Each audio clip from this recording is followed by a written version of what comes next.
Assalamualaikum warahmatullahi wabarakatuh. Hello my beloved student. How are you today? Good. I'm fine too. And nice to meet you. Hari ini kita bertemu kembali dalam pembelajaran Bahasa Indonesia. Sebelum kita memulai pembelajaran, coba anak Miss perhatikan kembali tempat duduknya, perhatikan lagi baju yang digunakan, apakah sudah rapi atau belum. Oke, kalau sudah, mari kita mulai. Dan sebelum memulainya, so let's pray together. Bismillahirrahmanirrahim. Raditu billahi rabba wa bil islami dina wa bi Muhammadin nabiyya wa rasula. Rabbi zidni ilman warzuqni fahman. In the name of Allah, most gracious, most merciful, thank you God the Almighty for gathering all of us here. Bless and protect us so that we can receive lesson well and worthy while. Amin. Pada pertemuan minggu lalu, kita sudah belajar mengenai pengertian teks laporan pengamatan, ciri-ciri laporan pengamatan, serta anak Miss sudah paham bagaimana kita mencari informasi-informasi penting di dalam suatu teks laporan hasil pengamatan. Nah, tujuan pembelajaran kita hari ini adalah menulis laporan hasil pengamatan. Dalam penulisan laporan hasil pengamatan, ada 5 hal penting yang harus ada di dalam isi laporan kita. Pada bagian yang pertama, yaitu nama pengamat. Artinya, nama orang yang melakukan pengamatan. Yang kedua adalah objek pengamat.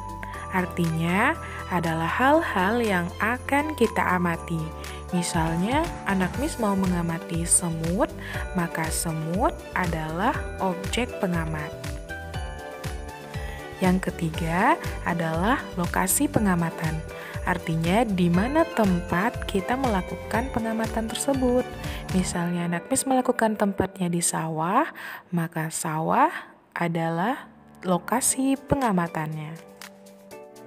Pada bagian keempat yaitu waktu pengamatan. Artinya di sini kapan kita melakukan pengamatan tersebut, meliputi hari dan juga tanggal ketika kita melakukannya. Dan pada bagian akhir yaitu hasil pengamatan.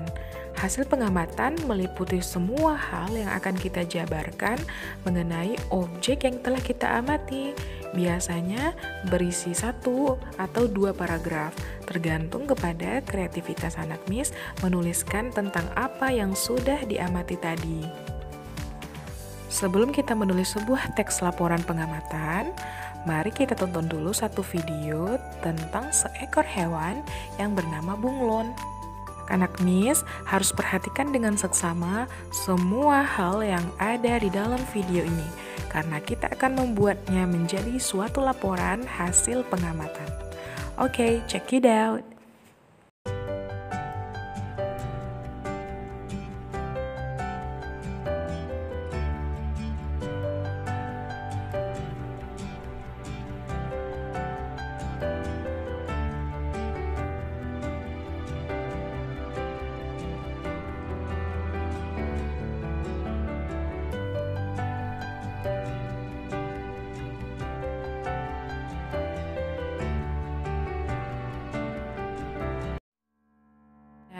Dari video yang kita tonton tadi, kita bisa susun menjadi suatu laporan hasil pengamatan. Coba perhatikan contoh yang Miss buat. Pada bagian judul, kita tulis laporan hasil pengamatan hewan bunglon. Pengamat, nama Miss sendiri, objek pengamat, bunglon, lokasi pengamatan, di kebun, waktu pengamatan, Minggu 18 Juli 2020. Hasil pengamatan, bunglon adalah salah satu jenis binatang yang paling istimewa karena dapat merubah warna tubuhnya dengan tempat di sekelilingnya. Hal ini dilakukan untuk melindungi dirinya dari predator.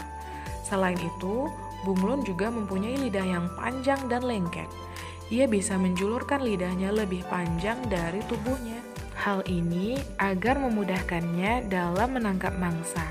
Selain itu, bunglon juga mempunyai mata yang menonjol dan bisa melihat ke segala arah. Nah, bagaimana? Gampang kan membuatnya? Intinya kita harus mengamati dengan seksama dan benar-benar tahu tentang objek yang akan kita tulis. Oke, sekian dulu pembelajaran kita hari ini. Miss harap anak-anak Miss paham dan mengerti bagaimana cara menulis sebuah teks laporan hasil pengamatan. Sebelum kita tutup, mari kita berdoa. Kafaratul majlis please.